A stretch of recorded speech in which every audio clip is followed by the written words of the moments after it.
शेत जमिनीत जर घर बांधलं असेल तर सावध व्हा. नवा नियम लागू. आता शेत जमिनीत बांधलेलं घर पाडलं जाणार. काय आहे नवीन नियम लगेच पहा. शेत जमिनीत NA न करता तुम्ही जर घर बांधलं असेल किंवा तुम्ही शेतकरी आहात आणि शेतीच्या कामासाठी शेतात घर बांधलं असेल तर कायद्यानुसार तुमचं घर पाडलं जाऊ शकतं. शेत जमिनीत बांधलेल्या घरासाठी एक नवा कायदा लागू झालाय, जो जर तुम्ही जाणून घेतला नाही तर तुमचं होईल मोठं नुकसान. घर पाडलं जाईल, होईल मोठी कारवाई. राज्यातील 99% शेतकरी शेतात घर बांधून राहतात. त्यांचे पक्के बंगले आहेत. तसेच काही लोक गावामध्ये 2-4 गुंठे जमिनी घेतात आणि ती NA म्हणजेच नॉन ॲग्रिकल्चर मध्ये ट्रान्सफर न करता डायरेक्ट घर बांधून राहत आहे. आता त्यांच्यावर हा कायदा लागू होत आहे. त्यामुळे आता सावध होऊन जायचं आहे. हा कायदा नेमकं काय आहे लक्षपूर्वक ऐका. शेत जमिनीत बांधलेल्या प्रत्येक घरासाठी लागू झालाय नवा कायदा. पण यामध्ये काही विशेष नियम आहेत, ज्यामध्ये या लांबी रुंदीच्या वर जर तुमच्या घराची साईज गेली, तुमच्या घराचा एरिया किंवा तुमच्या घराचं क्षेत्रफळ या नियमाच्या बाहेर गेलं, जे शेत जमिनीवर तुम्ही घर बांधले त्या जमिनीचं जर त्या घरातील नियमात जर ते बसलं नाही तर तुमच्या घरावर कारवाई होणार. घर पाडलं जाणार. तर किती लांबी रुंदी असल्यावर घर राहणार, किती लांबी रुंदीचं घर असल्यावर राहणार नाही. कोणत्या लोकांना NA करण्याची गरज आहे, कोणत्या लोकांचं घर राहणार, कोणत्या लोकांचं घर पाडलं जाणार. लक्षपूर्वक आता हा व्हिडिओ पाहायचा आहे. आज आपण अत्यंत महत्त्वाच्या एका कायद्याविषयी बोलणार आहोत, ज्याचा संबंध थेट तुमच्या घराशी आहे, तुमच्या जमिनीशी आणि तुमच्या भविष्याशी आहे. जर तुम्ही शेतकरी असाल, शेतामध्ये बंगला बांधला असेल, फार्म हाऊस बांधला असेल किंवा शहरातून गावात आले, गावात 2-3 गुंठे जमीन घेतली, ती शेत जमीनच आहे, तिला नॉन ॲग्रिकल्चर मध्ये कन्व्हर्ट केलं नाही, डायरेक्ट घर बांधलं, बंगला बांधला, तुम्ही जागा घेऊन घर बांधण्याचा विचार करत असाल, तरीही हा कायदा लक्षपूर्वक जाणून घेणं तुमच्यासाठी गरजेचं आहे. त्यामुळे हा नियम अत्यंत लक्षपूर्वक पहा, अन्यथा तुमचं घर पाडलं जाऊ शकतं आणि तुम्ही म्हणाल हे काय आहे. पण राज्यातील 90% शेतकऱ्यांनी जे घर बांधलेले आहेत, ज्या लोकांनी गावात जागा घेऊन घर बांधले आहेत, त्यांच्यासाठी ही एक सगळ्यात मोठी धोक्याची घंटा आहे.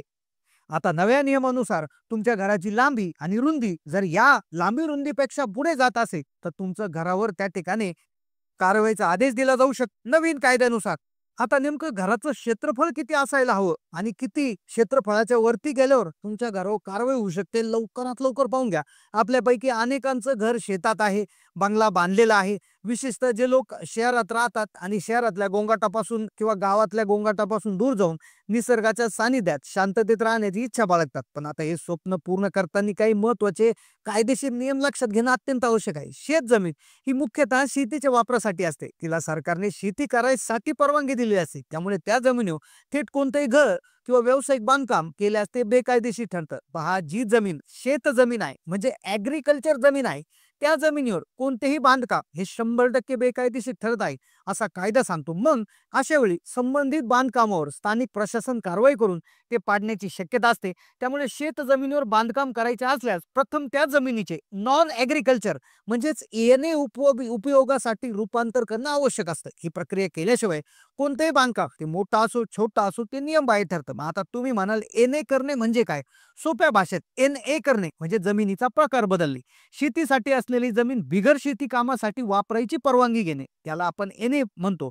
NA प्रक्रियाबद्दल जर माहिती घ्यायला गेलं तर NA प्रक्रियासाठी कागदपत्रांची पूर्तता करण्यासाठी लागते, ज्यामध्ये सातबारा उतारा, फेरफार नोंद, जमीन वापर करार, भेटपत्र, ग्रामपंचायत, नगरपालिका यांचे ना हरकत प्रमाणपत्र असे सगळे कागदपत्र घेऊन तुम्ही तहसीलदार कार्यालयामध्ये जाऊन NA किंवा बिगर शेती जमिनीची परवानगी मिळवण्यासाठी अधिकृत अर्ज करावा लागतो आणि या प्रक्रियेनंतर तुम्हाला घर बांधण्याची परवानगी मिळते.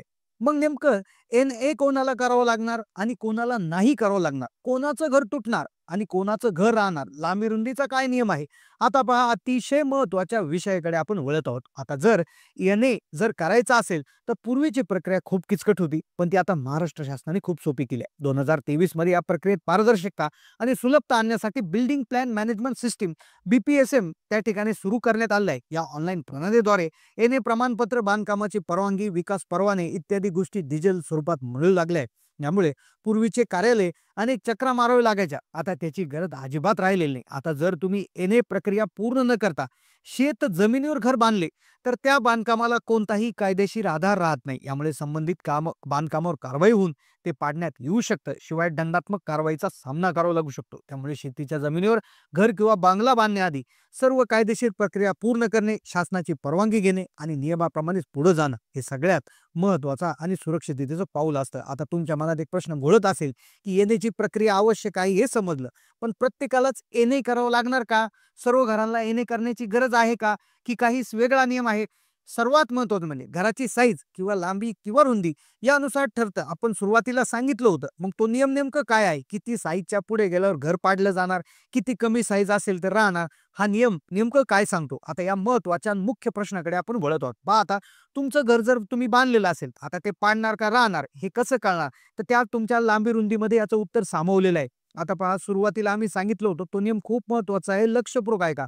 कारण तुम्ही हा नियम व्यवस्थित ऐकला नाही तर तुमचं घर पाडलं जाऊ शकतं. पहा शेत जमिनीवर किती बांधकाम करण्याची परवानगी आहे यासाठी महाराष्ट्राने काही नियम त्या ठिकाणी पूर्वीच लागितले आहेत. आता पहा शेत जमिनीवर घर बांधू शकतो का याचं उत्तर आहे. आता बरेचशा लोकांना प्रश्न पडतो मग शेतात घर बांधायचं की नाही, तर याचं उत्तर आहे हो. यामध्ये महाराष्ट्र सरकारने थोडीशी सूट दिली आहे. पहिलं काय तर शेत जमिनीवर घर बांधणं हे पूर्णतः बेकायदेशीर होतं. पण सरकारच्या लक्षात आलं बऱ्याच वेळा शेतकरी शेतीच्या कामासाठी शेतीमध्ये घर बांधतो, ज्यामुळे त्याला शेती करण्यामध्ये बऱ्याच वेळा त्या ठिकाणी सुलभता येते. कुठल्याही प्रकारची अडचण येत नाही, प्रॉब्लेम येत नाही. त्यामुळे शेतकऱ्याला शेतीमध्ये घर बांधून राहावंच लागतं. त्यासाठी ते सोयीस्कर पडतं. पण मग बऱ्याच वेळा काय होतं शेतातून जाणं, गावात घर असेल तर गावात येणं यामध्ये वेळ जातो आणि मग यामध्ये शेतकऱ्याचं नुकसान होतं. त्यामुळे सरकारने काय दिलं शेतकऱ्याला काही सूट दिली आहे. तर मग सूट कशा पद्धतीने दिली तर सूट लांबी रुंदीच्या बाबतीत दिली.